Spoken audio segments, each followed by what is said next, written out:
Hey everyone, welcome back to the Unspoken Essentials podcast. I am your host, Al Charles Castillo, and today I'm talking with Jason Gervais. He is both a coach and educator and is shaping our youth while still assisting our elders through life.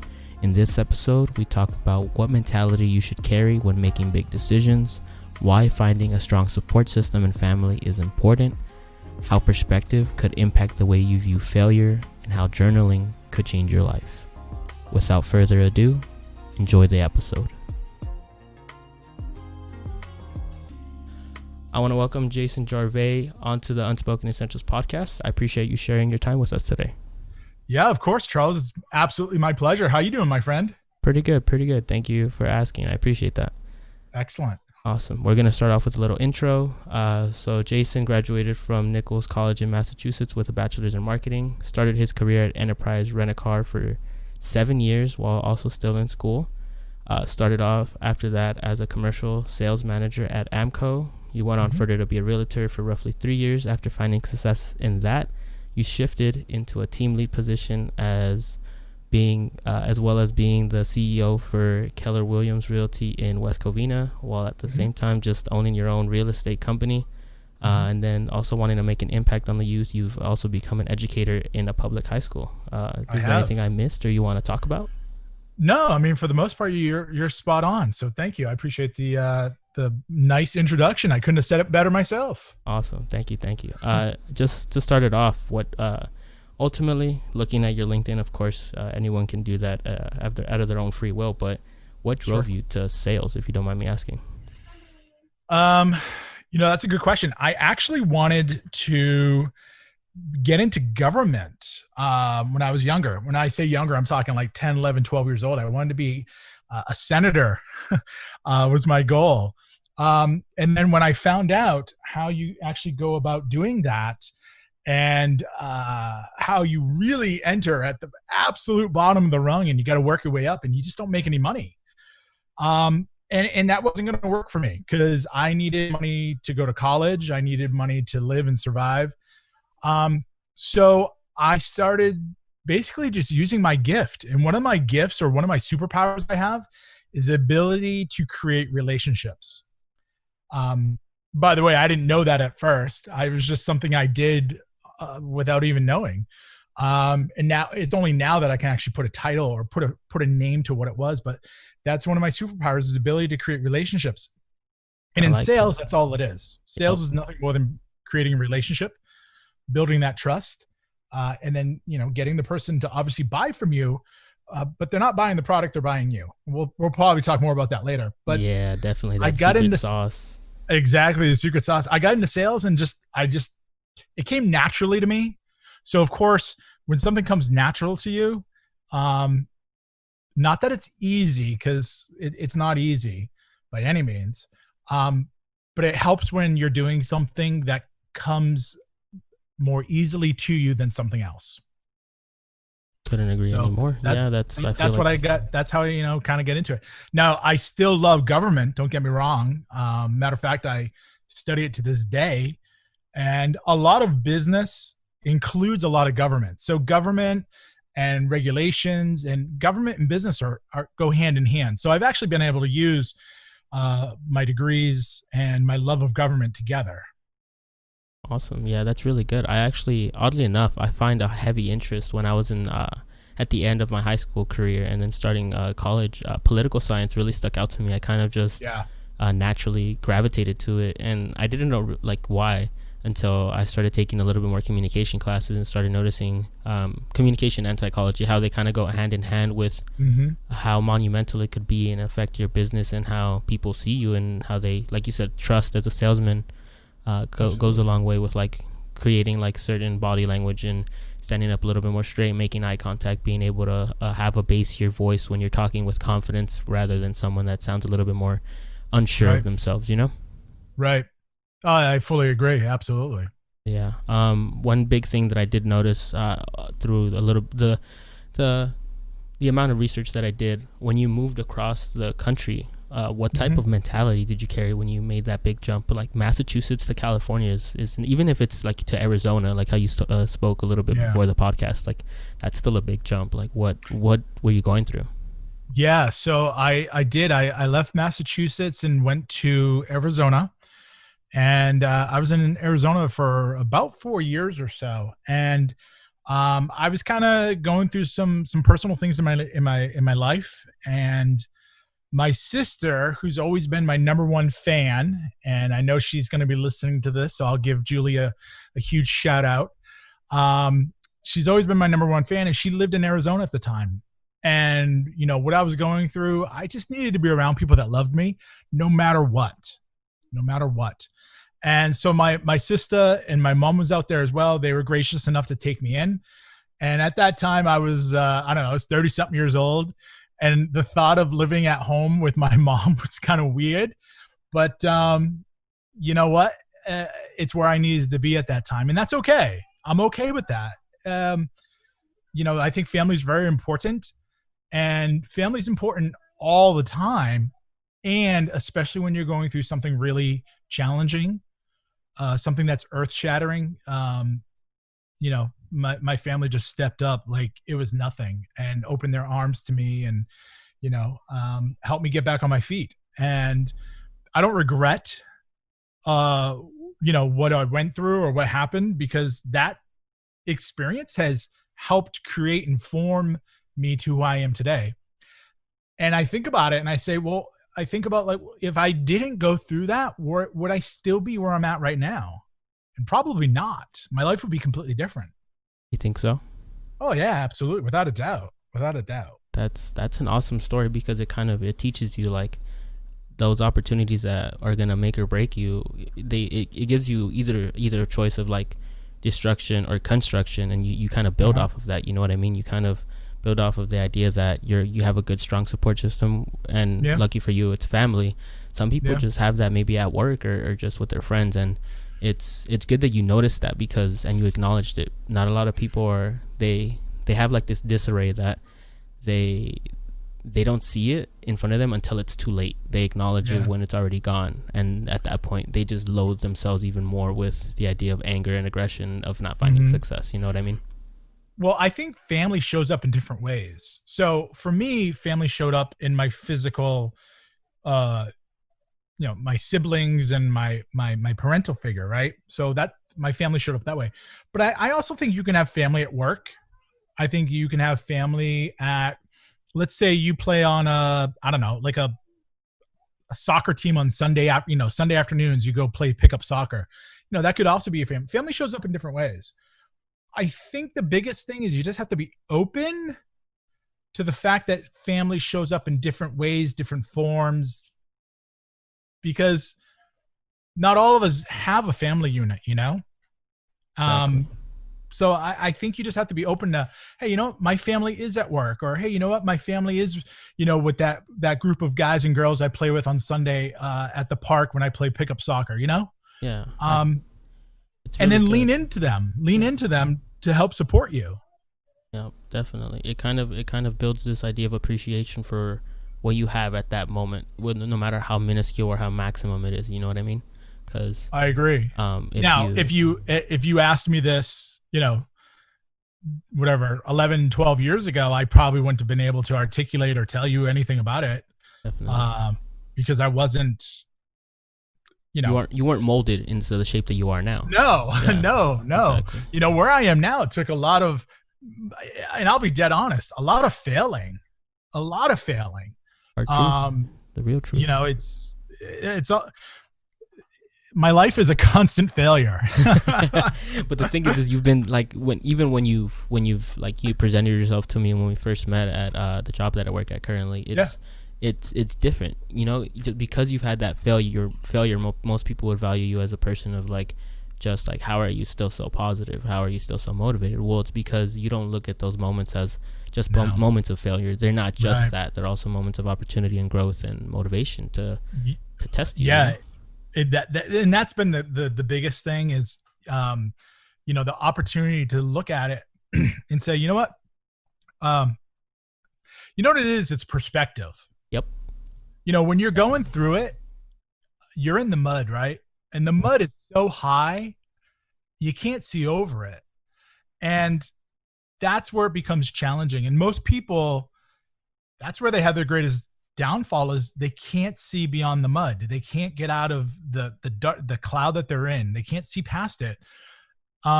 It's when you have perspective, when you can look down, or look outside of the mud, and you go, oh, look at that. Look how much I did learn. Look how much I did grow. And that's why I'm a big proponent of journaling. I journal every single day. And at first I didn't want to. It actually came from one of my mentors. He asked me to start journaling, and I was like, dude, you're crazy. I'm not doing that. And he fought me on it and basically forced me to do it. And it's one of the greatest gifts that I've ever been given, is the gift in the art of journaling, because it gives you perspective, because you can look back and see where you've come from. But when you're going through stuff, man, it's hard. You're in that mud. You don't have perspective, and you just think you're drowning, but you're really not.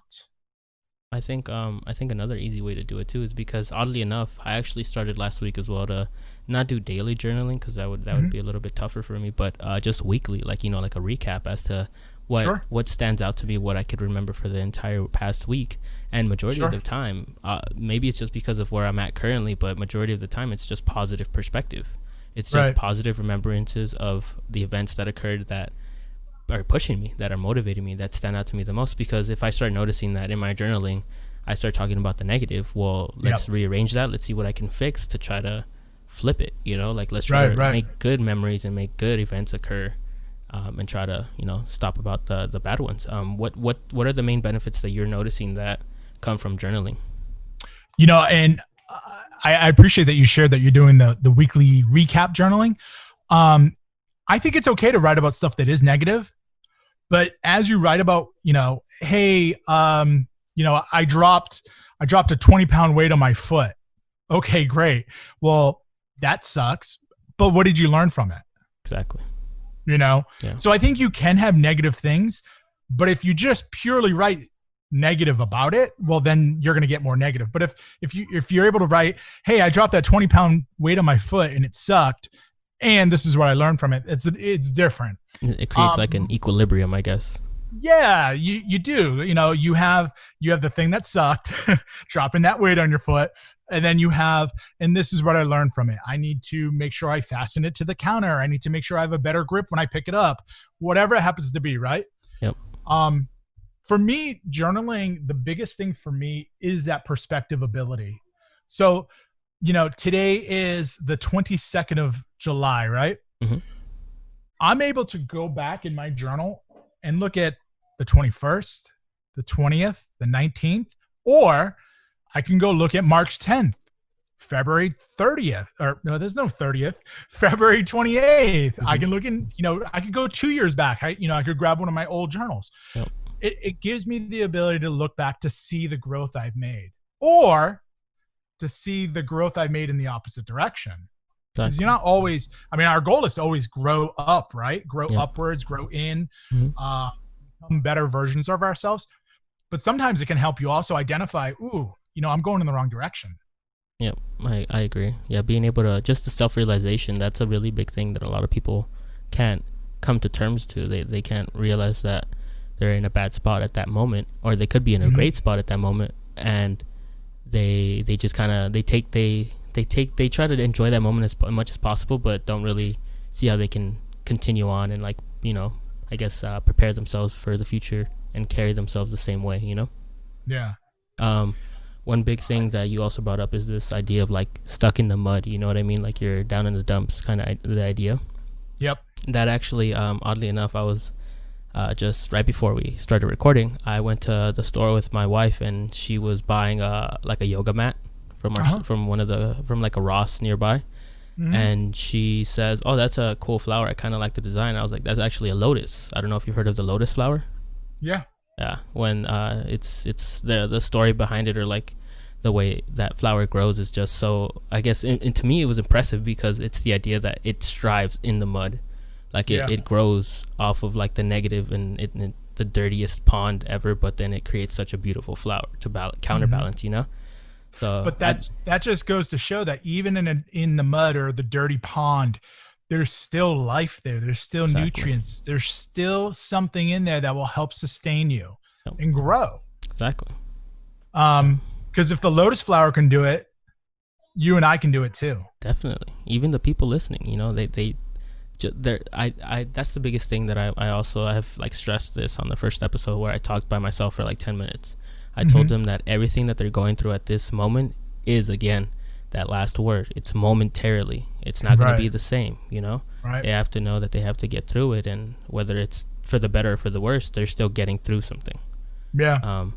I actually wanted to ask you, I don't know if you've experienced this, because I know you're also a coach and a life coach and in a way a mentor for other people.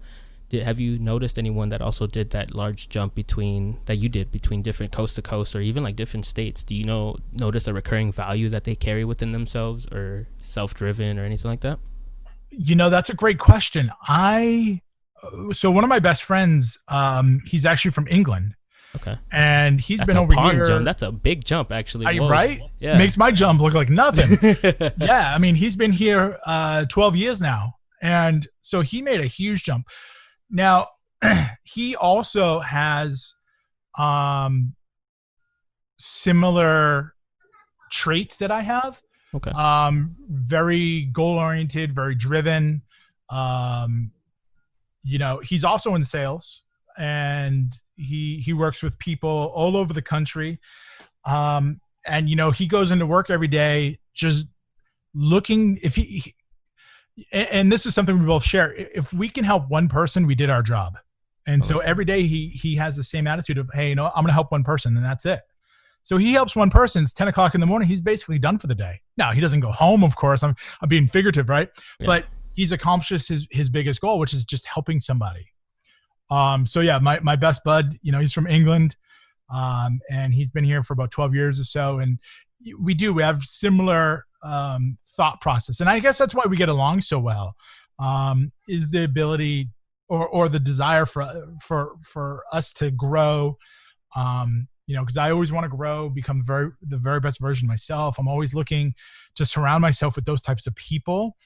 And so I think that's probably what attracted me to him in the beginning. And then our, you know, friendship just grew from there. You know, I consider him a brother. That's awesome. Absolutely. That's a really good story. I mean, just within that, I thought it was so good too, because it connected back to what we were talking about. It was your muse. Yeah.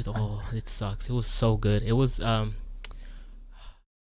You know, do my trick. My trick is I don't think about it and it comes to me. It's okay. We'll come back to it. I know for a fact. Okay. I know. Oh, it's gonna be so good. Okay. So you're talking about your friend from England. It's interesting how did you guys connect? Like, was there like a meeting or? You know, it was funny. It was actually at work. So I joined this new company, and I was director of marketing, and it was December when I joined them. And actually he already left for a holiday. Every year he goes back home for a month, and he was already gone. And, you know, so I was there for about 3 weeks, and he comes back, and there's this new guy in the office, and he's like, who's this? You know, and it was just from there, you know, we just started out, you know, we both share a love for music. We both love movies, yada, yada, yada. It goes on. Yeah, you guys built that organic relationship. That's really sick. So we actually, we met at work. That's awesome. Yeah. I mean, I basically remembered what I was going to say earlier is the idea that when you were saying that he has this goal of just talking or changing one customer's perspective or helping them out, you know, just helping them as best as he can. Oddly enough, and I see this a lot. I see it a lot repeatedly throughout different people that do like advertisements or marketing, or you know, this business salesmen that are for the most part pretty successful. In the beginning of the day, like they ultimately set goals for themselves that aren't too far out of reach. It's not too scarce that people are not going to want to go and try to actually achieve that. You know what I mean? So, go ahead. I gotta disagree with you, Charles. Okay. I think that and I was taught this way too late in life, by the way. Mhm. I wish I was taught this a lot earlier in life, but you need to have big, gross, ugly, hairy, disgusting goals Yep. that make you sweat. Mhm. Because here's the deal. If you have a goal, like if my goal right now is to make a peanut butter and jelly sandwich, Mhm. I can do that really easily, right? I just go grab some peanut butter jelly, some bread, and there I go, right? I'm good to go. Yeah. So that's easy. But if my goal was to make, I don't know, some fancy 50-course meal, I would have no idea how to do that. Yeah. So I have to grow into it. Definitely. So I think that you should have huge goals. Now, if you go out and, if I go out, we'll keep using my example. If I go out and I say, today's Wednesday, by Friday, I'm going to learn and know how to make a 50-course meal. What do you think the chances of me being successful are? I think they'll in be creating slim, a 50-course meal, right? They'll be slim, but better than when you started. All right. So yeah, thank you for giving me credit. I might learn a thing or two in the next, 48 hours or 2 days. Yeah. But chances are come Friday, you're expecting this big, huge meal and I made you macaroni and cheese. And you're like, what, that's it? Yeah, I feel you. Okay. Yeah, I see what I paid $1,000 for that. Yeah, I understand. Yeah. So here's the deal. You got to create huge goals. But if you don't break those goals down into small, achievable bites, you're going to fail every time. And failure sucks. Definitely. Failure is hard to take. But if you, by the way, one of the beauties of being home, by the way. Yeah, you're good. It's genuine. It's authentic. It doesn't bother me at all. Right. I think what you're talking about is the idea of pacing, right? Like pacing yourself, but still also growing. Well, so yeah, you have to have these big goals and then you break them down and you make them into small bite-sized pieces. Mm-hmm. I don't know when the last time you tried to do this, but when you go to eat an elephant, right? You can't eat an elephant all in one bite. Definitely. So that elephant represents your big, huge, ugly goal and then you break it into smaller pieces that are you're able to actually achieve and digest and work through. Yeah. So I think, you have that huge goal and then you break it apart. Yeah. And you break it down and it becomes a yearly, then a quarterly, then a monthly, then a weekly, then a daily, then an hourly. I mean, you could go to minutes, you could do every 15 minutes, you could do every 5 minutes, but you just keep breaking it down. And then it becomes more achievable. You don't have this huge thing over your head. If your goal is to make, $500,000 a year, $500,000 a year. Okay, great. What's it take to get there? What do you need to do? How many phone calls? How many people do you have to connect with? How many steps do you have to take? Yeah. No, I agree. And that's where math comes in. People are afraid of math, right? Oh yeah. So, you got to figure that stuff out. And it's all about taking that big goal, making it smaller. And you basically create a roadmap. Yep. You basically create a roadmap for success. Mm-hmm.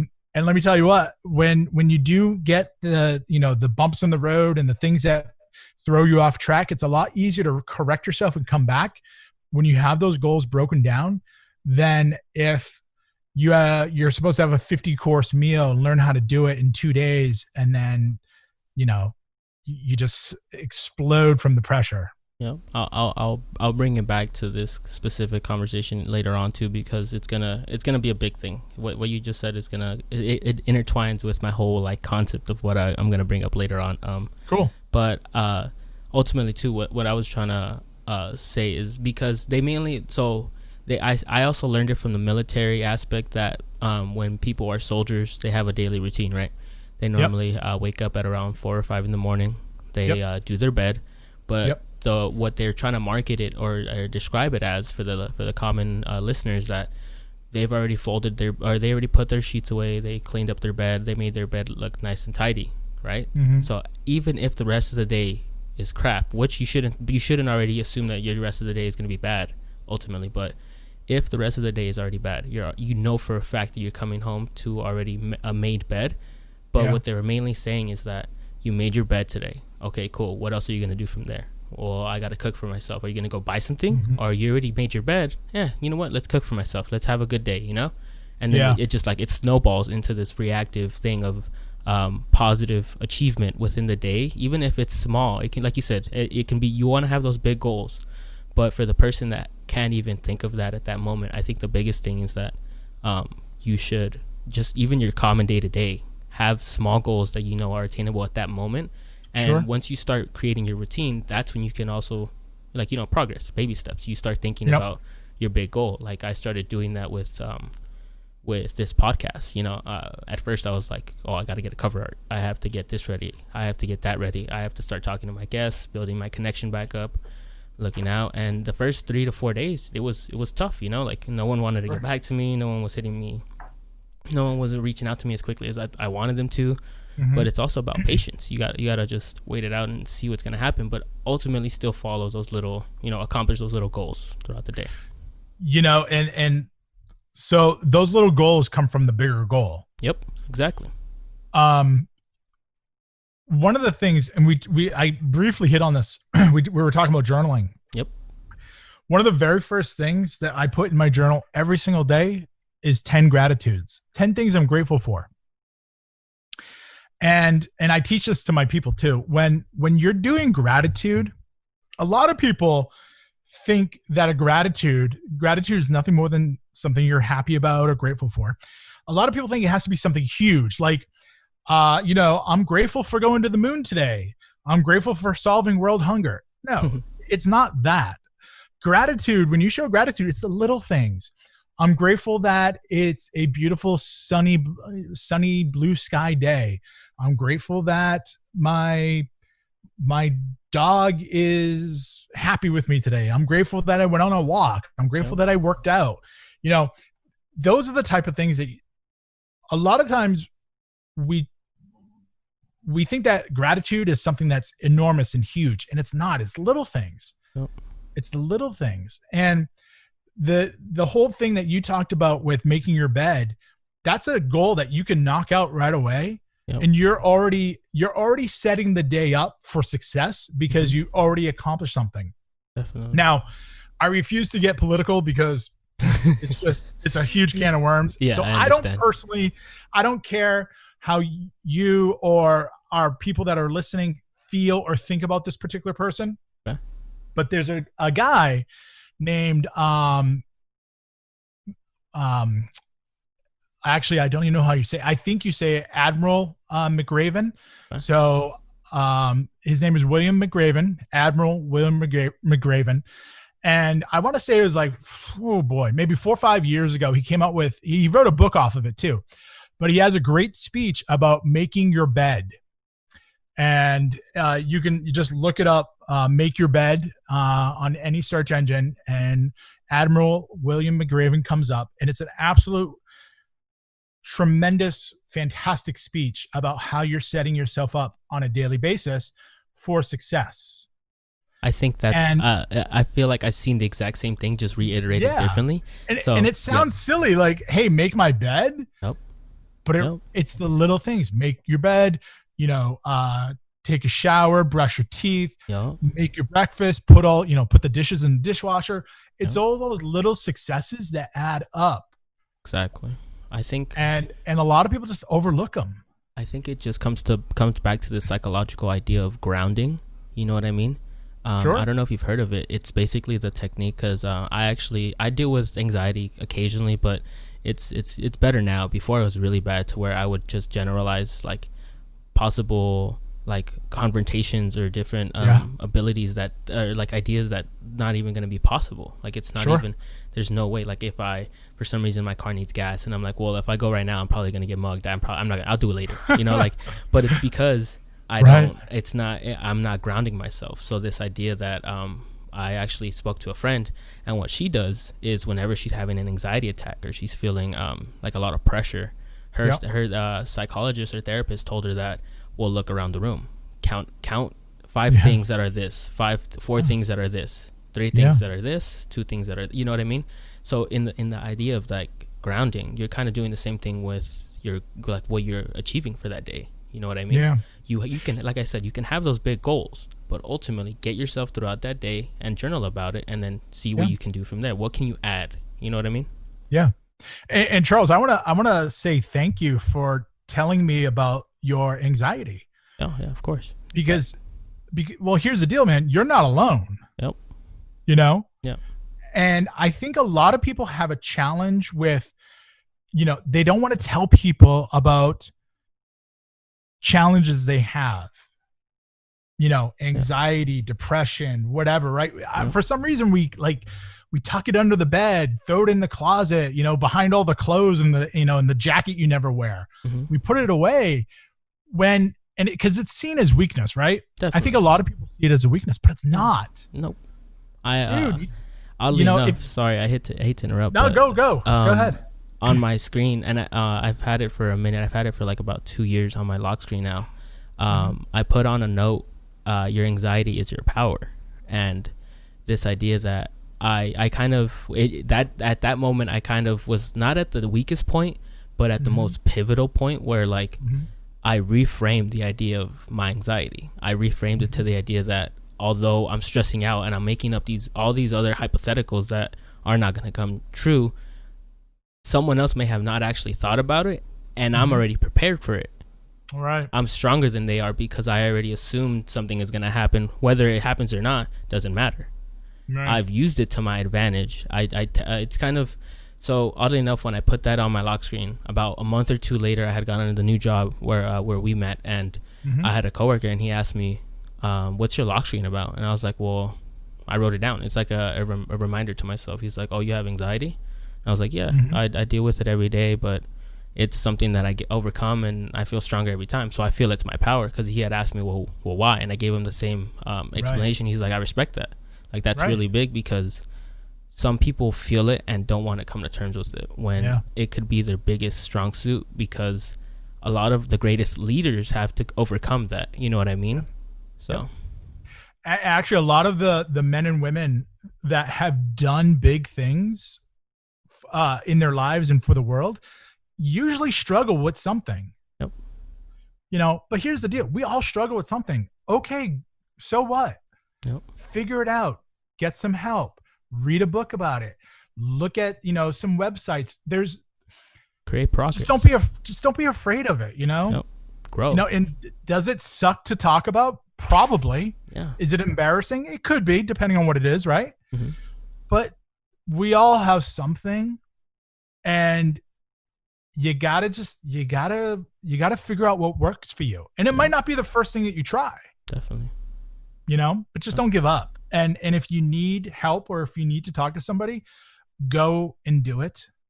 And don't be afraid of it. As long as not, you don't even have to fully throw yourself into it, but just the idea of acceptance, like how we talked about, like taking one step at a time, break down that elephant, and just go with it,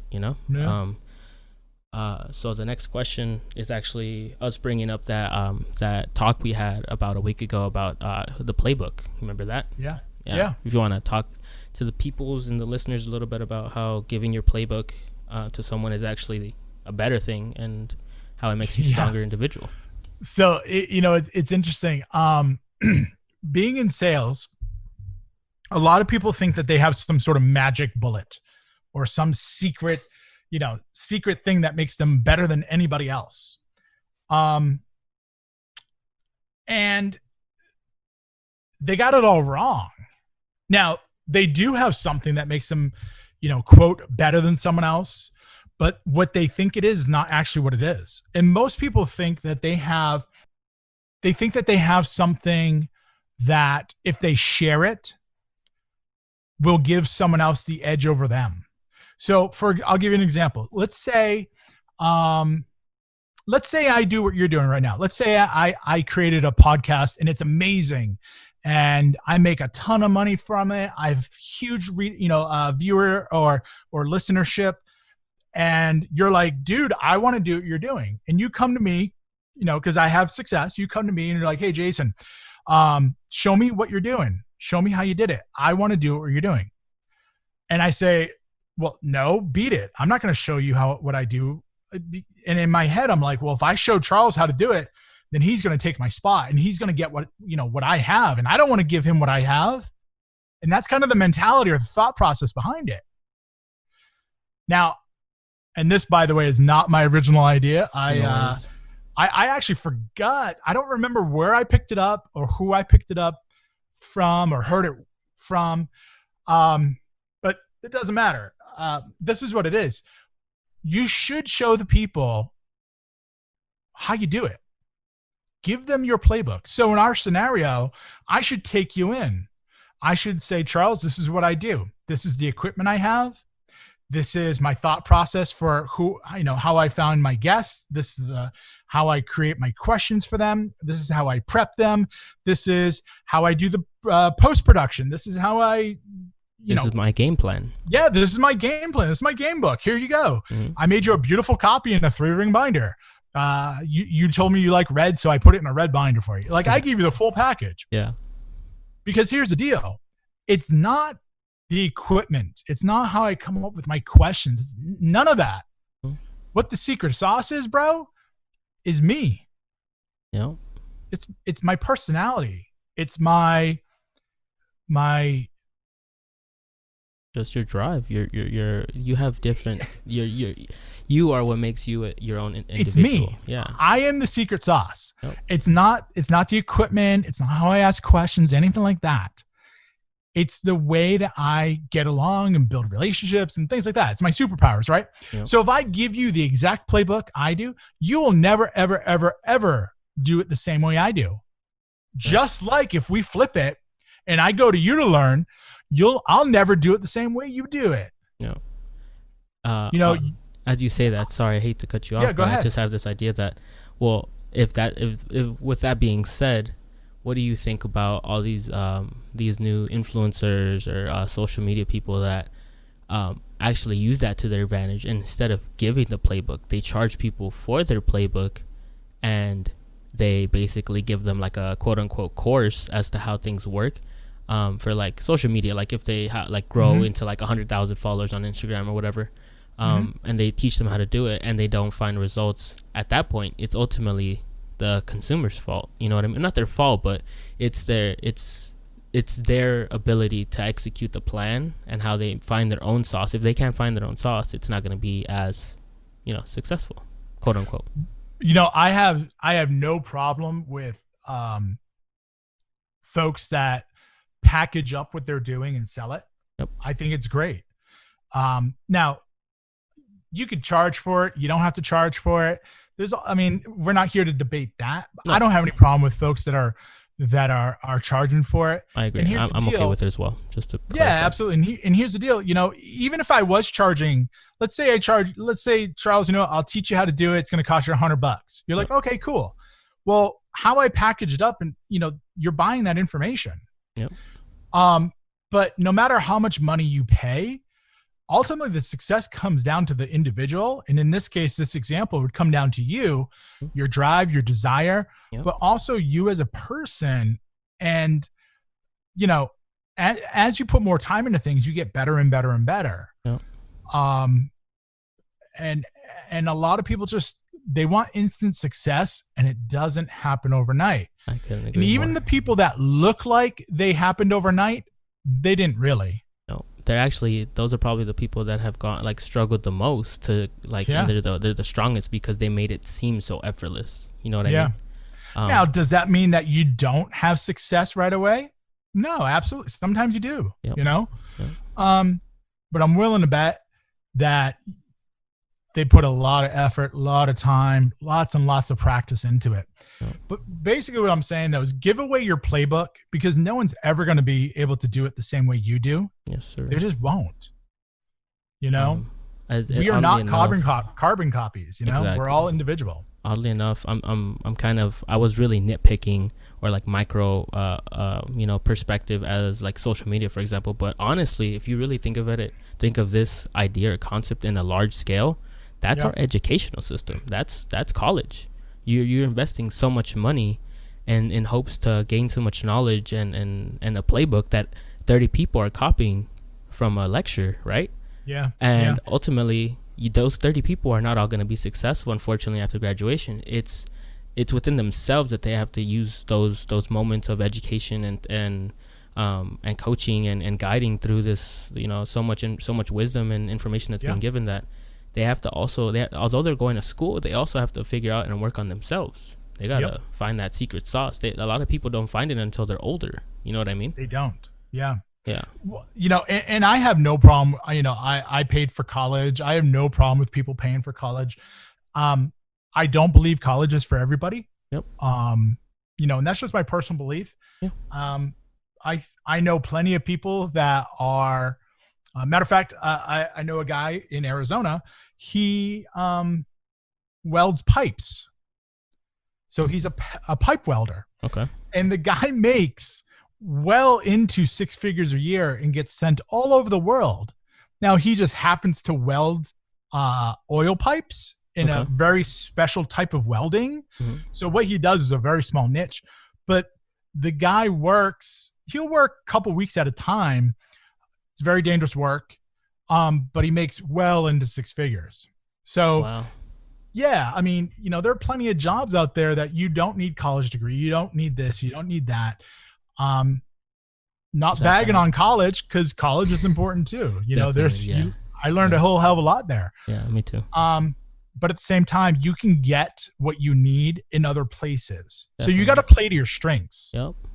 The particular school I went to, the big push for the school was I was very technically advanced.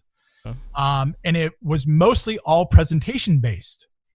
Now, if you ask me, not that I'm not a smart person or I'm ignorant or anything like that, one of my weaknesses, I don't write very well. I just don't. And if I went to a traditional college where I had to write papers, mm-hmm. I would have gotten crushed. I would have. Yeah. I mean, it's not your strong suit. Yeah. That's okay. I would have been destroyed. Yep. However, I knew that.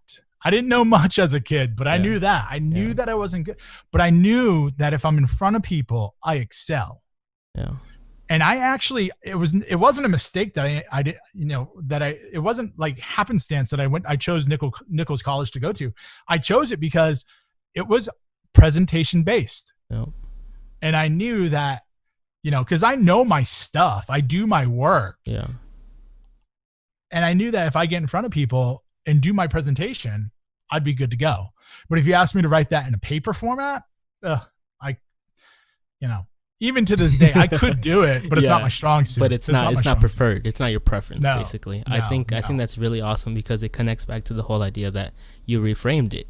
Just because you knew the negative about, when something you're not good at, you don't feel bad about it. You don't loathe yourself for it. You're like, hey, writing isn't my strong suit. Nope. I find myself excelling more in talking to people and being one-on-one with someone, or even in a crowd. Like that's really big, because if you have just put the spotlight on the fact that you don't feel confident writing, then you feel so bad for yourself. You have this negative mentality. You kind of grow into this you focus so much attention on trying to grow that one strength. Like, hey, I'll come back to it. Eventually it'll like, once I perfect whatever I'm good at, maybe I can, Right. Well, I mean, you're spot on with that. I'm not saying that you don't work on the things that you're not great at. Exactly. However, should you put all your effort into it? No, I don't believe that. I think you should put I think you should put all your effort into the things that you're great at, so you can continue growing your greatness. Definitely. Now, does that mean I can't write a paper? Of course I can. Yep. Mm-hmm. However, it would take me probably 3 times the amount of time to write a paper, whereas somebody that's really good at it, they do it, they can do it in their sleep. Exactly. So I got to put more effort into it. Yep. There's nothing wrong. I'm not saying I'm not lazy. I'm not saying effort's bad. I'm just saying my strong part, or my strong suit, is talking on stage in front of people, connecting that way. And so, like you said, I put my effort and my money on the thing I'm strong at, while still investing a little time there and there to try to progress. Exactly. Absolutely. Like you said. Right. I'm not saying and actually this is going to be another one of those things. I wish I did it when I was younger. Reading more has helped me with my writing. I wish I'd do that way more. I gotta start doing that way more. I read roughly 2 books a month, and I know there's some people out there that read a book a day. I'm not at that level yet. Yeah. I would love to though. I would love to. Eventually. You said, still have goals. Absolutely. Yeah. I'm doing 2 books a month. Nice. And from exposing myself to different writing styles and more grammar and, different words and, all these different things, it's improved my writing. So, awesome. And I say that proudly. It's not something I'm embarrassed about. Mm-hmm. It's, it's something that has actually helped me. That's good. Yeah. It's like, it's even just that, just saying that, that you're reading 2 books, like that's more than I have. Like I haven't read too much. And I told my wife that earlier. I was like, I feel like if I would have had paid more attention to growing the skill of reading and enjoying it as much as she does, because she's a big bookworm, man, and she has an entire library at the moment, and she's hoping to grow it, which is stressing me out a little bit, but but it's just so it's fascinating to see how it, like, involved she is with the book and how much she's actually learned from it. And it's like, if I had like a quarter of what she had, or I can grow to be that much, you know what I mean? Like how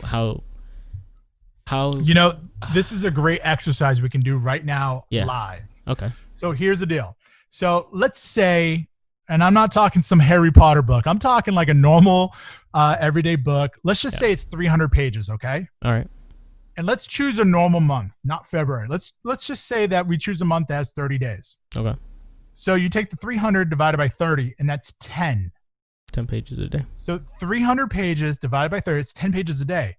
Now let's say you divide it by 2, morning and night. That's 5 pages. 5 pages in the morning, 5 pages at night. Yep. Now, if I say, Charles, can you commit to reading 300 pages for me? You'd probably say, no. Where the hell would I find the time? I got to work. I got this. I got that. You'd come up with all these reasons why not to. But if I say, Charles, can you read 5 pages in the morning, 5 pages at night? You're like, that's it? Yeah, dude, I can do that. I can do that all day long. Yeah. So there's a great real live example of the elephant is the 300-page book. Yeah. Breaking it up, making smaller goals, 5 pages at night, 5 pages in the morning. And before you know it, after 30 days, boom, you're done. Yeah.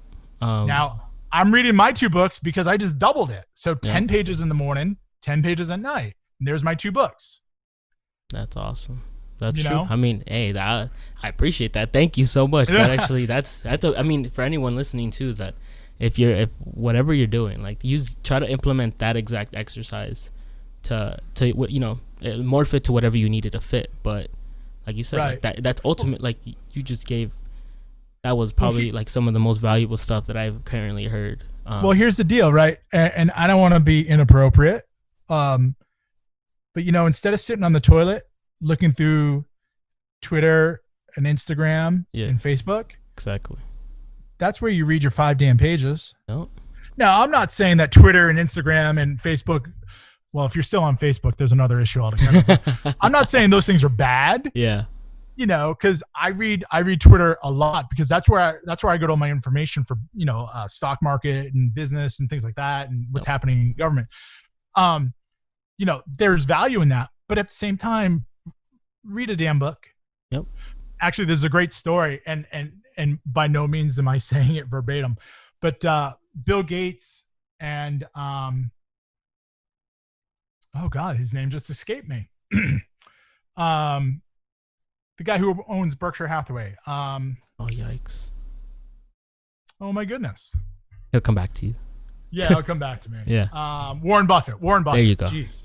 So Bill Gates and Warren Buffett, they're at some college, and one kid, some kid stood up and goes, "Hey, if you could have a superpower, what would it be?"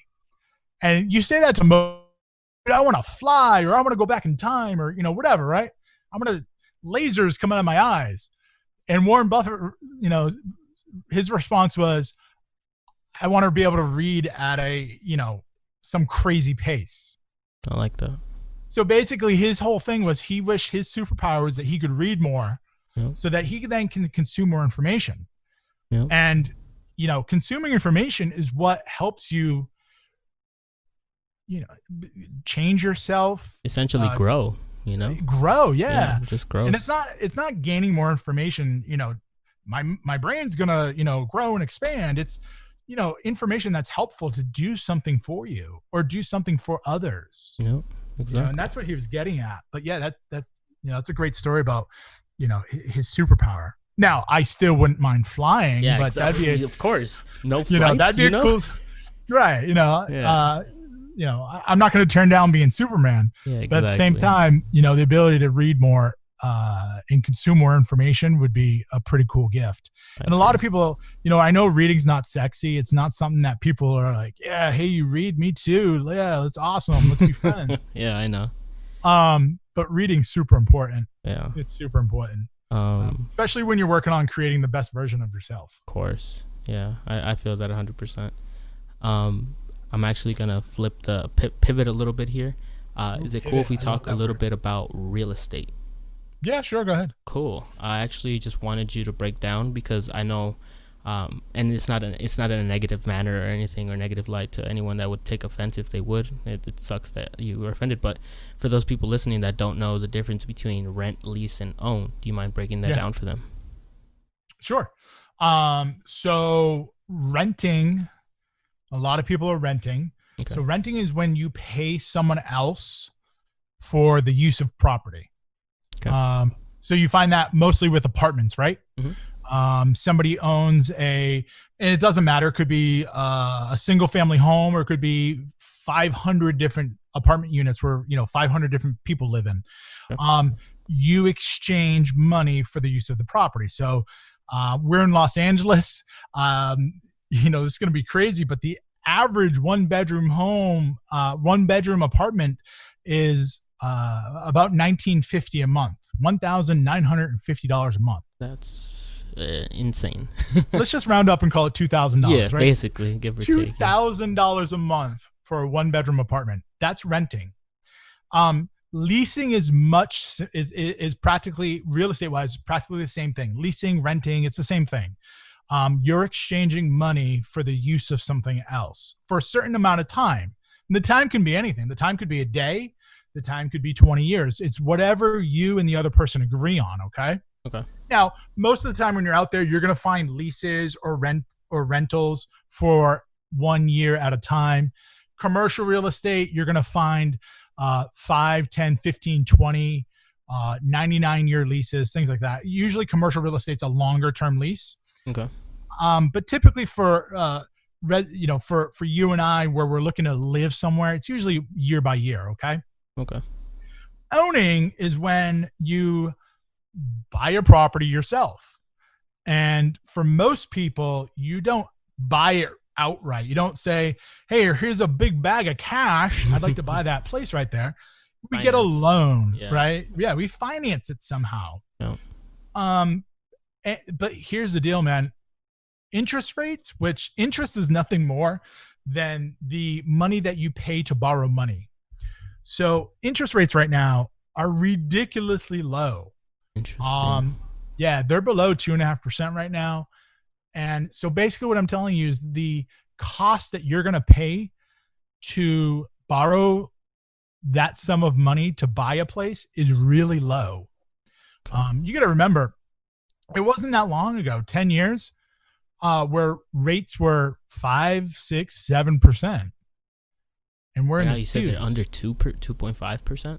Yeah, they're in the twos. And, of course, that depends on credit and, what institution you're going to. Yeah, so of course. I don't want anybody quoting me on rates. No, of course not. Yeah. Anyone doing that, they're in the wrong spot. You got to go to a professional, like a sit down, invest your time. I'm not I'm not a mortgage bank. Go to a mortgage person for that. Yeah. I'm just telling you, it's roughly about 2.5% right now. Yeah, that's and the cost of money is almost nothing.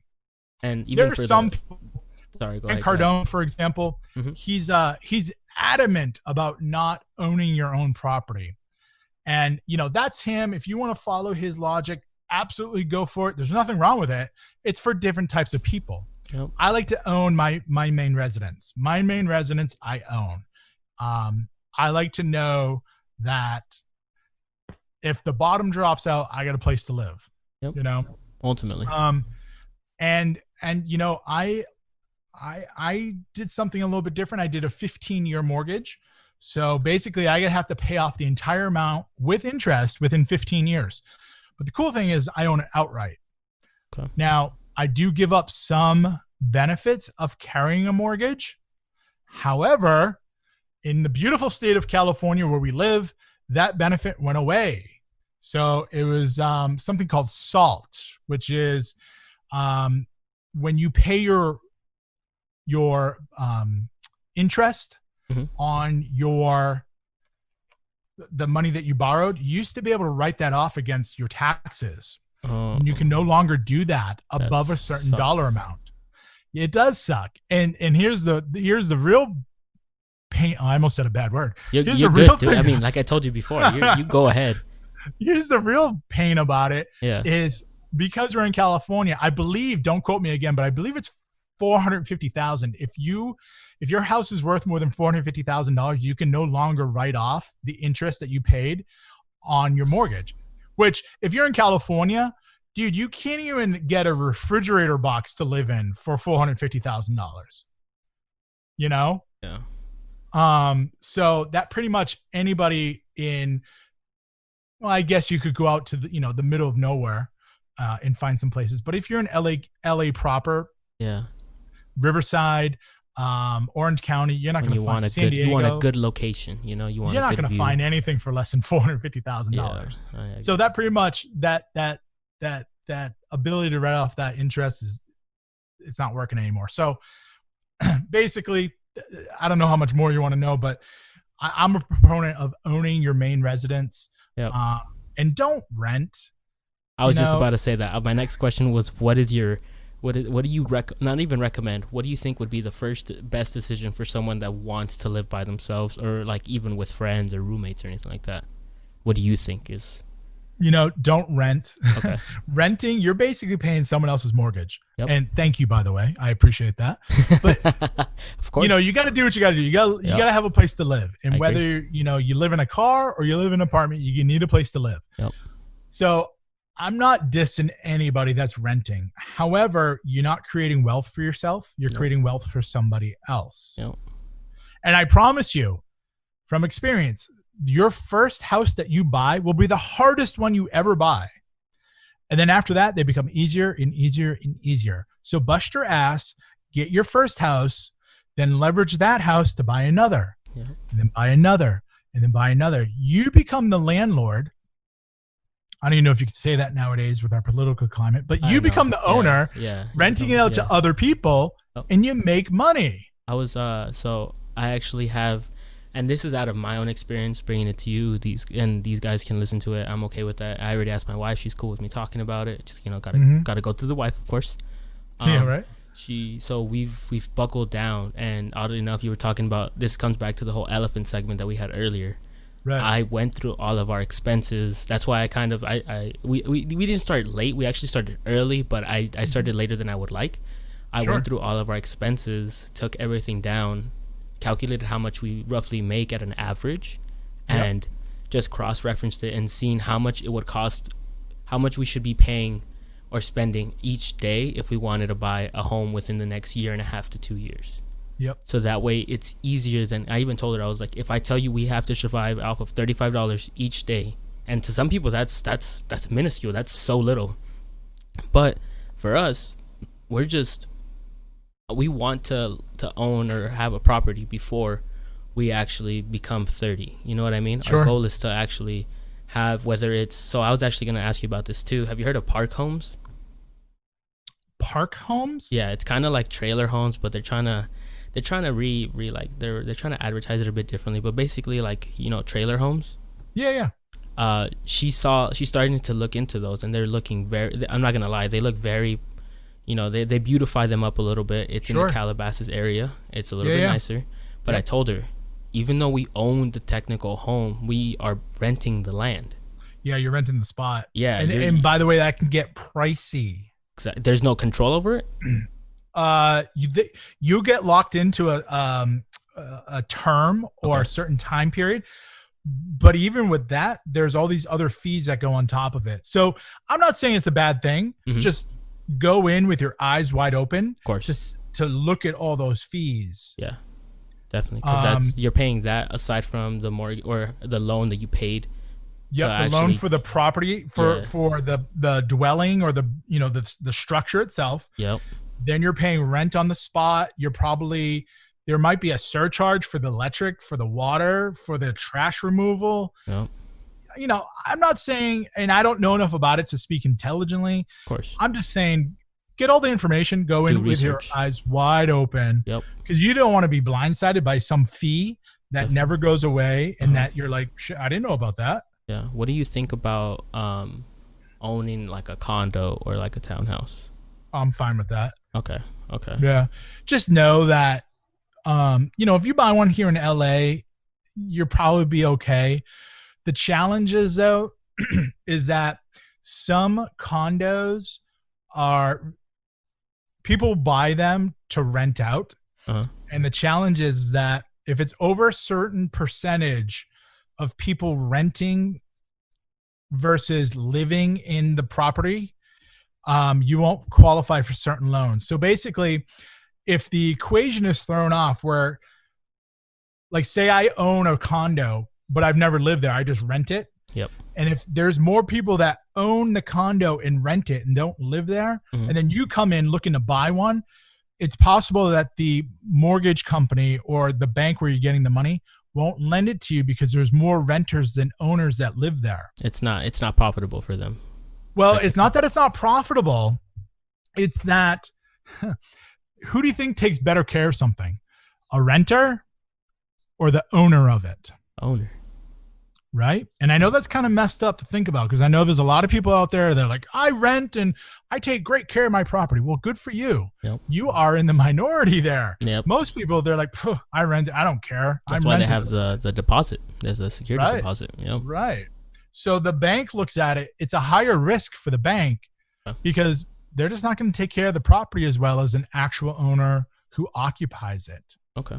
I'll make sure. So that's one of the downfalls. If the equation or the percentage of owners versus owner occupied is thrown off, some mortgages won't be available for you, or they'll be available, but they'll be a higher percentage. Okay. But overall, condos, my first house that I ever bought was it was a detached condo. Actually, no, I shared one wall. But it was I have no problem with those. Okay. Yeah, because that's what I was telling her is that. Especially now, I think the big thing would probably be and how does that work? So like you own it, but isn't it still like you're paying? So you own it. You have a mortgage on the property. Okay. But a lot of times you'll pay a monthly maintenance fee, or you'll pay homeowner dues or homeowner fees. Okay. And basically, and dude, by the way, they could be thousands of dollars a month. Oh, definitely. Yeah. I had a client who. We got her daughter a place down in Hollywood. Oof. And I'm not talking, this was not the mortgage. This was the monthly fee to live there was $7,000 a month. Oh, yikes. That hurt. $7,000. Now that included full-time security and all these other amenities, but $7,000 a month? That's a lot. Yeah. Yeah, and that was the association fee. So and she was okay with, they were comfortable paying that. Yeah. Huh. Yeah. Different people, different situations. I like that. She was a clothing designer from Australia. Oh yeah, I could accept that. Yeah, she did all right. She was okay. She was okay. She handled it. Yeah. But I mean, for me, that's a lot. That's more than I'm comfortable with. Yeah. I wouldn't want to pay. I don't care how good the security is. Yeah. Yep. But I'll give you an example. My sister lives in a great community in Gilbert, Arizona, and her assessment fee every month is $150. Wow. Yeah. That's awesome. I mean, that's it. $150. That maintains the outside areas. They have really nice grass and plants and stuff like that. Yeah. But out here in California, you're gonna find $300, $400, $500 a month. Roughly for those kind of fees. However, that usually includes earthquake insurance. Oh, that's big. Right.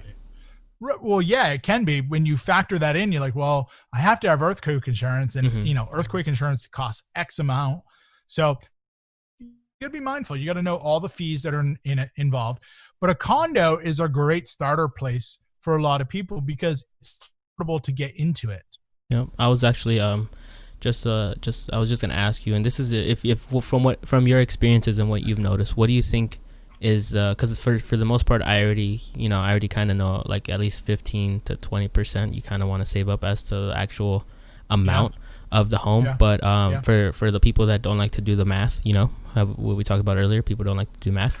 I'd say would you say maybe around 40 to 50,000 to be able to like just save, even maybe less, a little bit less than that, because it's such a big number, but is that around the correct number for people to save to actually own or feel comfortable going into the owning process of their own property? So if we just did the math really quick, so $100,000, and for those of you following it at home, it's 100,000 times 20, and then you hit that little weird percent key, and it comes out to $20,000. Yep. So if you're going to do 20% down, it'd be $20,000 for $100,000.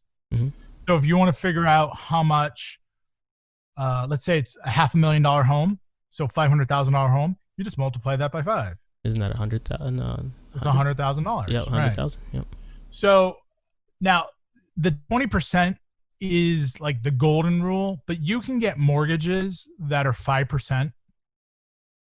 5% down. Yeah. For my military people, there are certain there are very special benefits that are absolutely amazing for military families or military people. I shouldn't say families. Military people that can take advantage, and they could be zero money to maybe 1%, 2% down.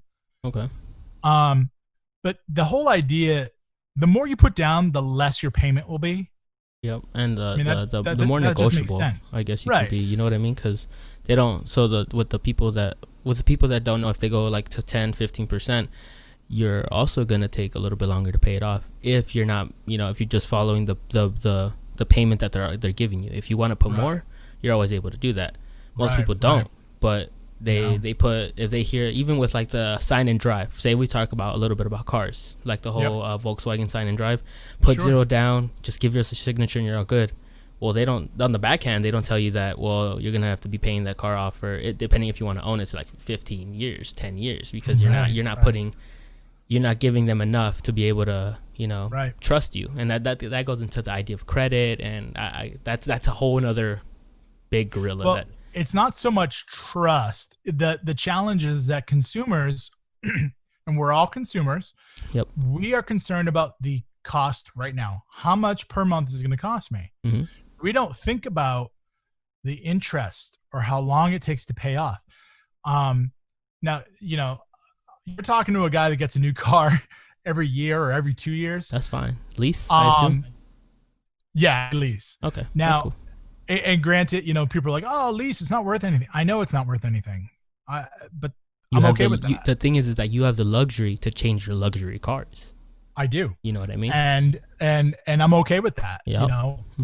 Now the best financial thing to do is to buy your cars, buy a used car. And I'm not talking a 30-year-old car. I'm talking, a 2-year-old used car that's going to already have the depreciation paid out. And, hold on to it for 10 years, 15 years, 20 years. That's not for me though. That's not how I roll. Yeah. Everyone's different. No one has to, everybody's different. Whatever he's saying, whatever I'm saying, all of this is, it's a podcast. You're just listening just to listen. But if you take something away from it, just know it might be different, So, absolutely. Yeah. So I choose to do that. But a lot of people, they just care about what the price is every month. How much do I have to pay? They don't look at, hey, yeah, I only pay $200 a month. Yeah, that's true. But you're paying it for the next 12 years. Exactly. Do I want the same car for 12 years from now? Probably not. Yep. Now, some people do. And that's okay. If that's you, then dude, yeah, who cares? Stretch out the payment as long as possible. Yep. Because think about it. If I know I want this car for a minimum of 12 years, then why would I pay more if I'm going to have the car for 12 years? Yeah, exactly. It just doesn't make sense. Stretch out the payment. Who cares? Yeah. You're going to keep it forever. Yep. But for your house and things like that, I like going short payments. Yep. I'd rather pay as much as I can up front. However, there is a fine line, because if you are paying such a high monthly bill for your mortgage and you don't have money to eat, or you don't have money for insurance, or you can't even put gas in your car, then it's counterproductive. Yep, exactly. So you got to figure out how much you can afford comfortably to pay for your mortgage, and also pay for gas and we can't do it right now, but eventually when we go back to, going to the movies, going out to dinner, expenses, because people like doing that stuff. And I'm not saying go do it every day. Of course. But you were talking about earlier about, tightening your belt, right? No. Well, tighten your belt to achieve a goal, and get rid of cable, get rid of, you don't need an iPhone. You don't need, if you're driving a fancy car, get rid of it, sell it, get a little Toyota Corolla, 3, 4, 5-year-old Toyota Corolla. Yeah, it's not sexy, but it gets you from A to B, and the gas is almost nothing. Your insurance is low too. So cut down now so that you can achieve what you want. Your goal is to buy a house. Who cares if you're driving a BMW? Yep, exactly. I'd rather drive a Toyota Corolla, and there's nothing wrong with Corolla. It's the only inexpensive car I could think of at the moment. Yeah. Drive that Toyota Corolla instead of that BMW. Take that extra money and put it towards your down payment, towards your savings for your house. Yeah, couldn't agree anymore. And for the people that drive a Corolla, I don't take any offense to it, and I drive one myself, so you can't. Oh, do you really? Yeah, I drive one, and oddly enough, I drive stick shift, so it's even less on gas. So I'm good. Less. Yeah, so I'm good. It's mainly and I can buckle down really, really hard. I don't consider myself a minimalist because I don't really go to it to its full extremity, but I know that when I did my calculations, my wife has a little bit more budgeting to do because of her expenses and monthly charges for the different streaming services, stuff like that. And I help her out, of course, but I can afford to save a little bit more off of my paycheck than her, just so she can live comfortably. I don't want her to you have to cut off this and this and this. You basically have to eat bread. You have to stay home, read your books. That's it. No. It's not gonna work. Yeah, of course not. That's not gonna work. She might be able to do that for a week, a month. Hell, I'll give her a year, but eventually get tired. She's gonna miss it. Yeah, she's gonna miss that. That season of God knows what on Netflix. Yes, sir. Of course. And even more, she'll build envy. You know what I mean? Because she'll still have internet, so she's gonna go on social media. All her friends are watching it, and all these other people are connecting with it, and she doesn't have that opportunity. It's just well. She's gonna transfer that anger to me because I want to live in a house. It's not especially with couples and for the people that want to move out with their significant other. The big thing is just communication. It comes down to Yo, bro, I fail at that every single day. Let me tell you what, every day. Yeah, it's all good. It's all good. At least you know. That's the big thing. That you have that little issue. It's a constant battle. Yeah. I swear to God, we speak different languages. Yeah. I mean, what is that? Men are from Mars and women are from Venus? Yeah. Oh my Lord. Yeah, I agree. I was raised by my mom, my grandma, and my sister. Okay. And so I like to think that I get along with females because of that experience better. I still don't understand females. I don't speak their language. And I'm constantly stepping into holes. But it's all good. It's a learning experience. I'm not combative. I'm very I try to nip anything in the bud there and then. Sure. And sometimes she doesn't like that, and I understand, but whatever she's feeling, whatever she's going through, if she's mad at me for something, we have to talk it out. There's no way around it. For me, at least, it's just everyone's different. I think that's great. Yeah, you don't want to.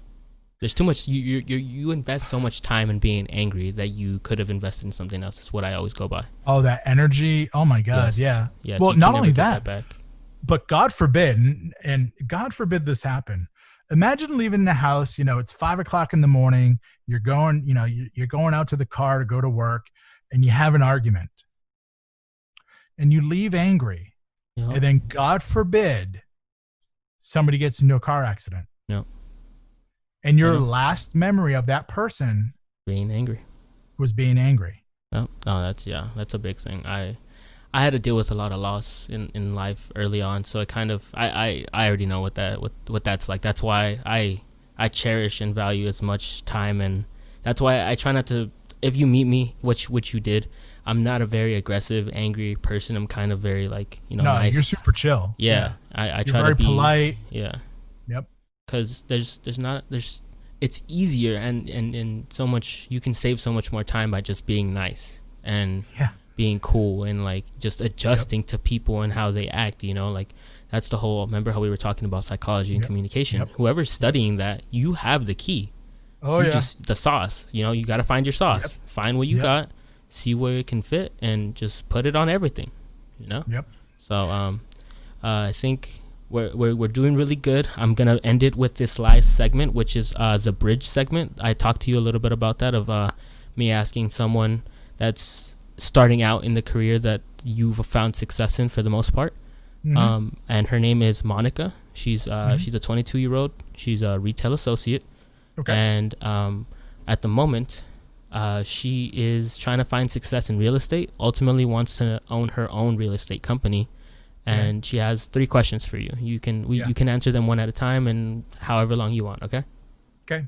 Cool. Her first question is, how long did it take for you to have a sustainable income in real estate? So when I originally, way back in the day, got into it, my not knowing anything, my goal was like, hey, I can do this part-time. That lasted for 3 days. 3 days. Okay. Because I realized that you can't do it. You can't be in it and only give half. So I jumped right in. Now my risk tolerance, I have very low risk tolerance. I'm the first one to jump off a cliff. Okay. Like, hey, let's jump off a cliff. All right, let's go. And I'm already halfway down. Okay. Now that's not to say I'm foolish. I subscribe to the idea or the thought of jumping out of the plane or jumping off the cliff and building a parachute on the way down. Okay. I like that. I'll figure it out. The what if, Well, hell, what if an asteroid falls on us right now, right? Exactly. Okay. Right. So I'll jump. I have very low risk tolerance. I have very high risk tolerance. I have no problem taking risk at all. So with that being said, I left my job and went full time into real estate. I then became a student of it. That's big. Student of it. So I fully immersed myself and I started becoming a student of real estate. So I read a lot of books.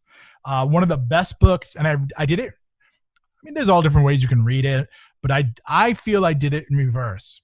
I first read a book by Gary Keller called The Millionaire Real Estate Agent, and absolutely amazing book. And basically, and the book's old. I mean, he just came out with a newer version of it, but it's pretty much the same. Just a couple chapters are different. But it basically it's a roadmap. And it's a model to follow. And the idea is, if you follow the model, you'll make it here. And the model's not hard. It's basically taking that elephant and making it into smaller pieces. And that's what he teaches you. He literally gives you the playbook. Literally gives it to you. And what was the name of that book, if you don't mind repeating it? It's the MREA, I can't talk. Millionaire Real Estate Book. Okay. So if you just go to Amazon, and you type in now, and you type in Millionaire Real Estate Book. You sound just a little bit distant. Sorry. Oh yeah, I stepped away. If you type in Millionaire Real Estate Agent Gary Keller, let's see, it's $24.69 brand new, or you can get it. You can get it for $16. You probably go on eBay and get it for even less. Perfect. Yeah, that's good.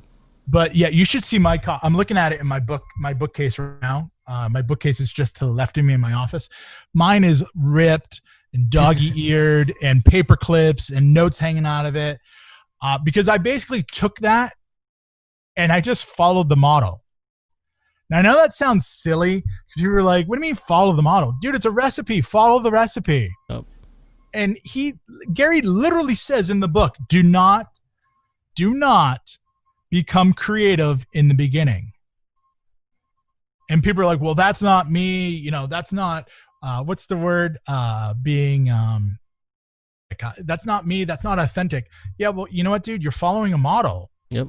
You can't learn something and then add creativity to it. You have to learn it first. Mm-hmm. Then once you've had success, then add creativity to it. But he talks about that.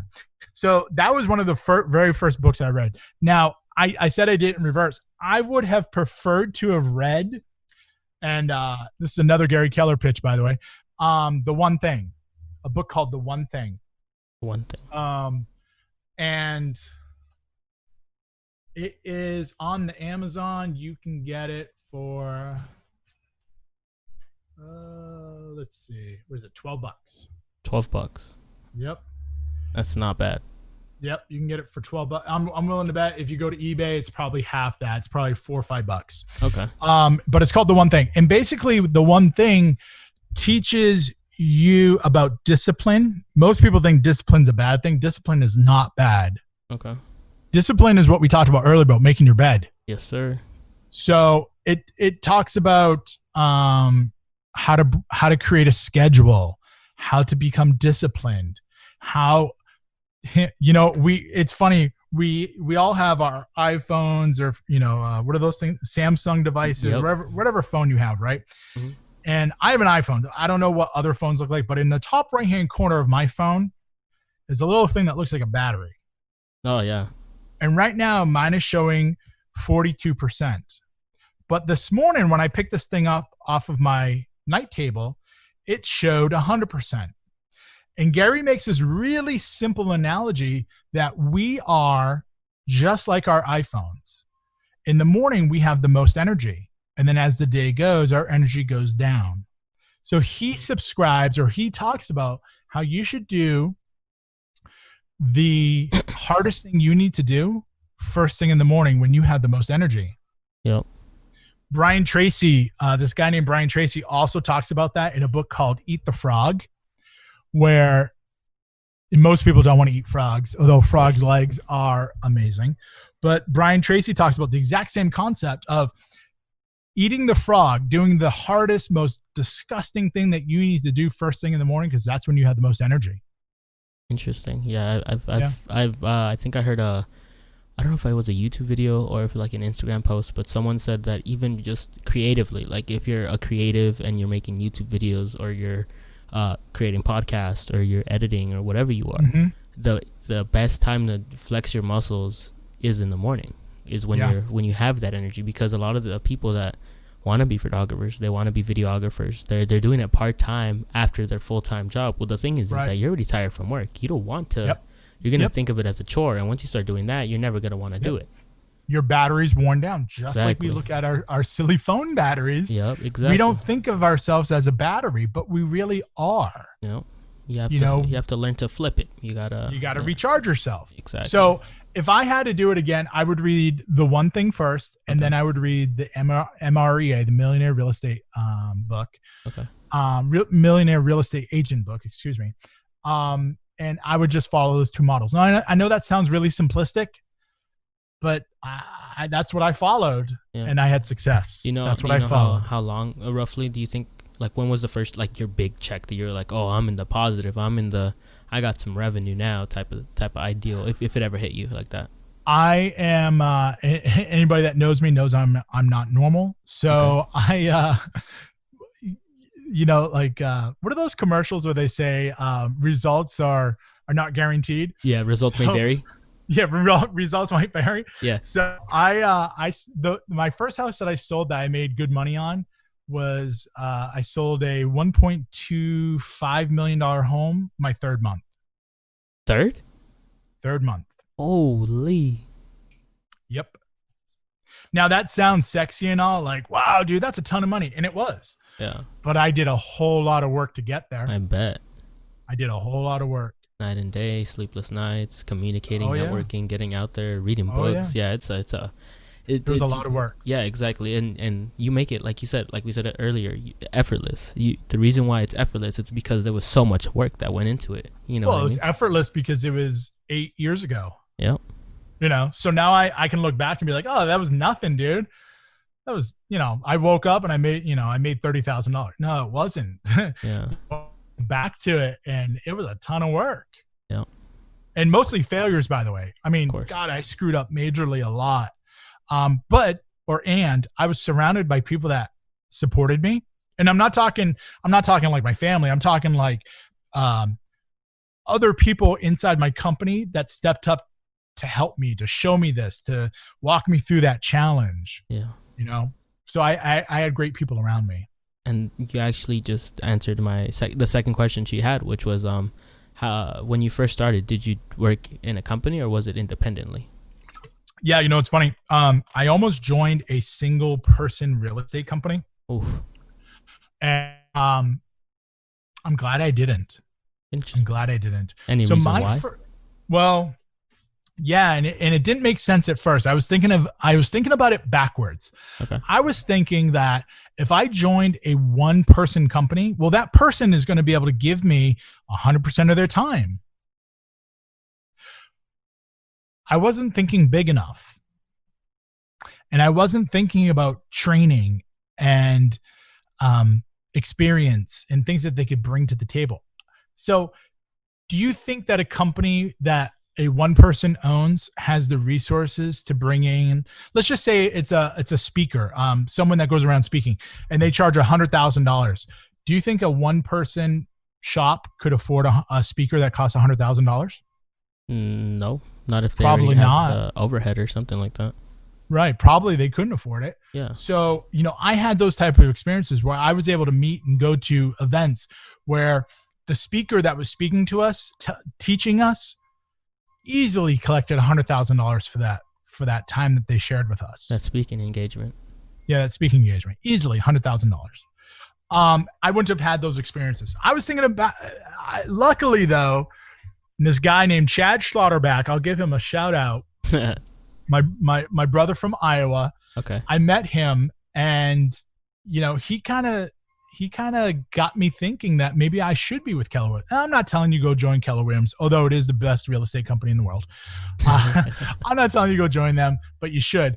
But seriously, I had great people helping me out, and Chad helped me see that, and that I needed to be there. You don't have to spend a lot of money to get experience.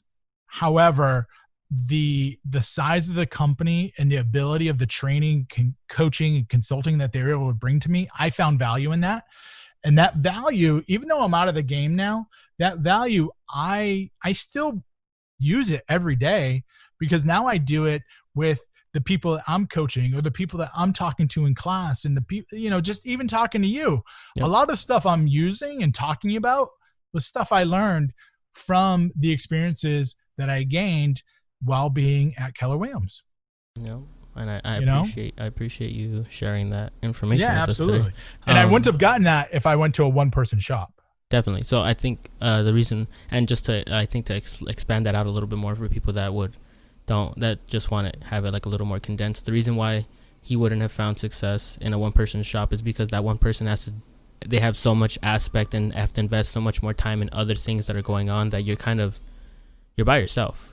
Whereas if in a larger company, it's already settled, it's already built. Although you might think you're by yourself, quote unquote, you got to get out there, make those connections within that company, and they're going to offer you the resources that they already have. They already built those things. You know what I mean? Whereas the systems, and Gary talks about the systems, the models. Yep.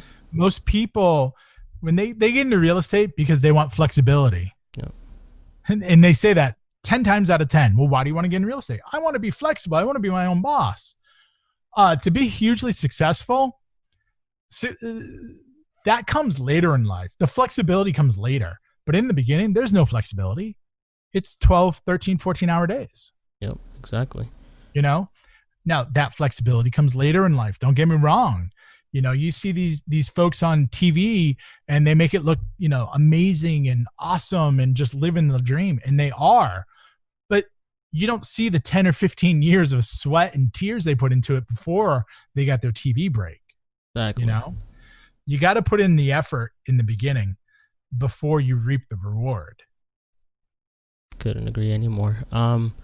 Last question that she actually asked, you already kind of offered that in the first response, but out of your own like top of the thought, is there any advice you would want to offer her to succeed in the real estate industry? Besides reading the books, of course, and besides reading the books and things like that, yeah. Keep getting no's. Okay, so keep no's. Okay. No. So here's the deal: most people are afraid to ask for something because they're afraid of rejection. Definitely. They don't want to hear the word no. People come up with any excuse or reason why they can't do something. And most of it is, I don't have the money. I don't have this. I don't have that. Great. Go out and ask somebody for it. And they're like, what? Ask people for money? Yes. Nope. Ask people for what you need. And people will give it to you. If you get no's, that means you haven't asked enough people yet. Exactly. So don't be afraid of the no's. Don't be afraid of the no's. Don't be afraid of rejection. I've been rejected. I promise you, I can quadruple millions of bazillions times more zeros than any paycheck they'll probably. Than I've had success. Absolutely. Yeah. You know. Of course, all I remember is the success. Yep. But I guarantee multiples and multiples of no's compared to my success. So you just take the no's. And if you get a no, okay, no worries. It's not the time. Yep. You know, if that person tells you no, they're not being mean. They're not being rude. It's just not the time for them. Yep. They might be a yes later on, but just take the no's. And I'll say this, fortune is in the follow-up. Fortune is in the follow-up, meaning that, yeah, I'm easy to talk to. Yeah, I can relate to a bunch of different people and I build relationships really easy. But I tell you what, some of the best relationships over time. So you have to follow up with people in a systematic way. Yep. Now, I know that sounds a little cold, right? When I say systematic, but I'm literally telling you that I had a call management system, basically a database, and I would put in there, I'll use you, Charles. Today's the 22nd of July. Yes, sir. I would have your information in my database. I would have the best phone number, the best email, how you like to be communicated with, right? Yep. So you and I had great conversation over text, and then we talked on the phone for more particulars, right? Yep. So I would say that your way that you like to communicate is over text. However, when it becomes more detailed, you want to talk on the phone. Yes. We would have met face to face. Our schedules just didn't allow for it. Yep. But that's how you communicate. Yep. I got to learn, and I have to adapt to how you communicate. So our conversation today, let's pretend that we just had it on the phone rather than, our podcast that we're doing. I would put a note in there. Let's say I want to follow up within 30 days. So August 22nd, I would put a note or a reminder that my computer would literally tell me in the morning, hey, you have to call Charles at, such and such time at this phone number, or text him at this number. This is what you talked about last time. So I would put some notes in there of our conversation today about what we talked about. Hey, maybe I ask you when I start texting you next month, maybe I ask you, hey, how's your weekly practice of down your journal?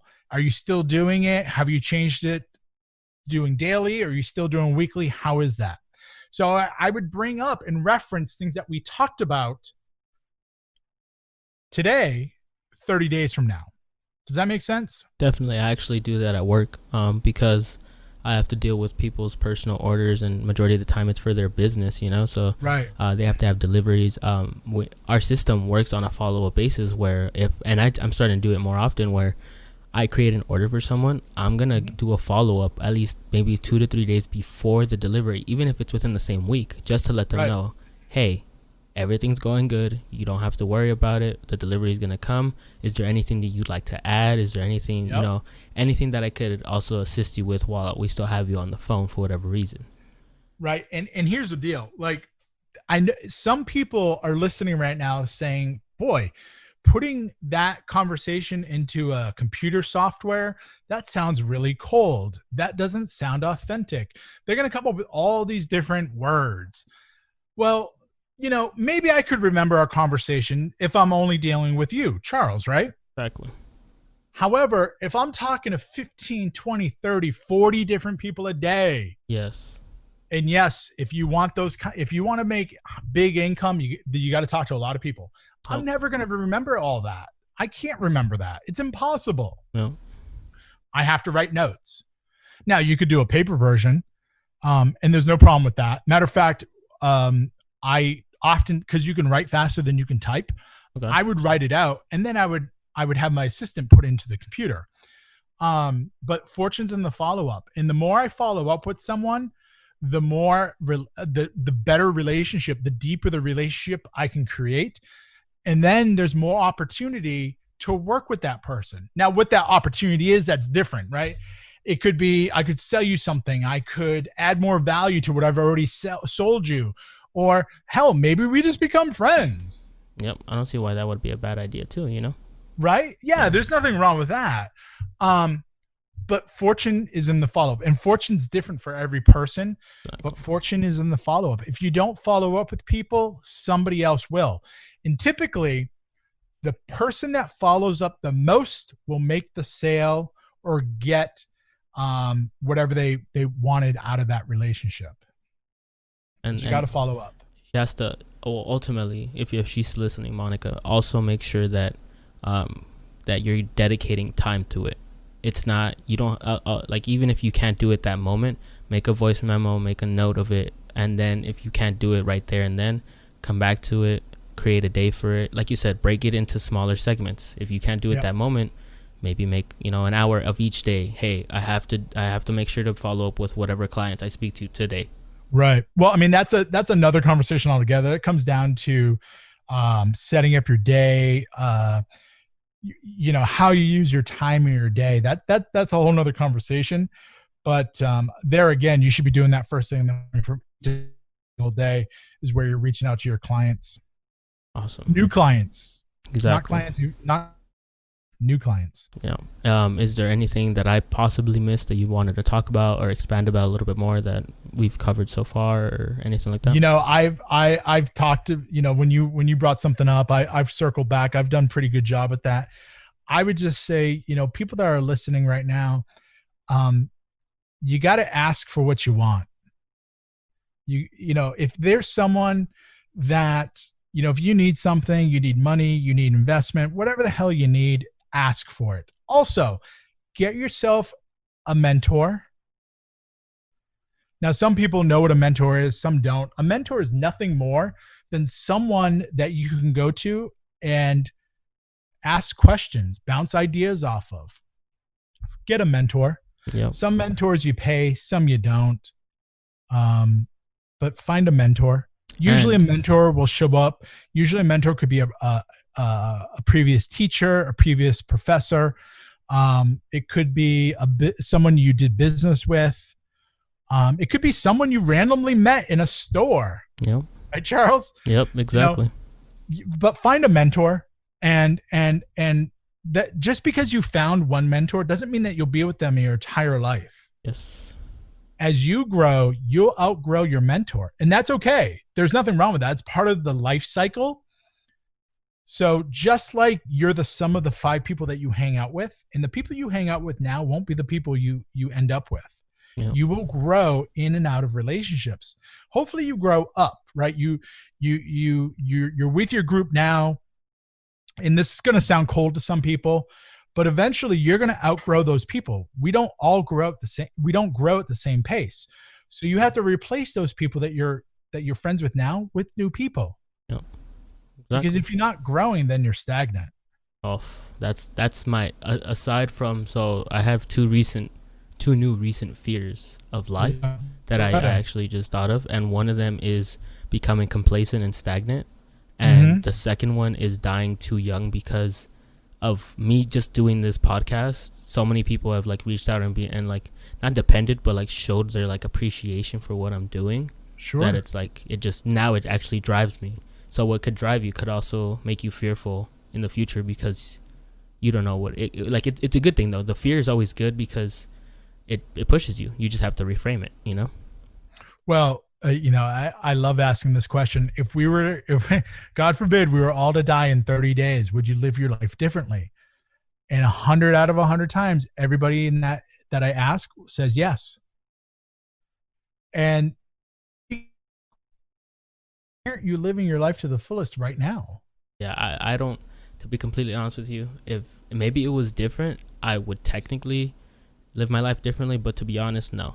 I feel what I'm doing currently is the most fulfilling and the most thing that I'm passionate about at the moment. That's pretty cool. You That's know, pretty so cool. I'm okay with that. That's why I'm scared of dying right now, because it's, even though I'm turning 23 but I'm barely 22, I feel like it's just starting. You know what I mean? Mm-hmm, mm-hmm. So Well, I mean, I think fear is very, very, very powerful. yep. And I think fear that helps to push you can be good. Mm-hmm. However, if that fear cripples you, Oh then no, that's yeah, I not agree. so good. Yeah, no, I agree. Yeah, I'm not gonna. The thing is that I just want, you know how some people at one point in my life, I think I was like 21, and people would ask you, well, what's your biggest fear? Mhm. A lot of people say I'm afraid to die, or like I don't know, or like what happens after death, and that whole like moral, Sure. discussion. For me, Sure. it was kind of at that moment I was like, I mean, I feel like I lived a strong life. I'll be all right, which is kind Sure. of it's at such a young age to be able to say that. It was, now as I look back at it, it's kind of not disturbing at all. It's just mainly like confusing, because what had I felt that I had accomplished, that could have been, it's only been like a year or two, mind you, Right.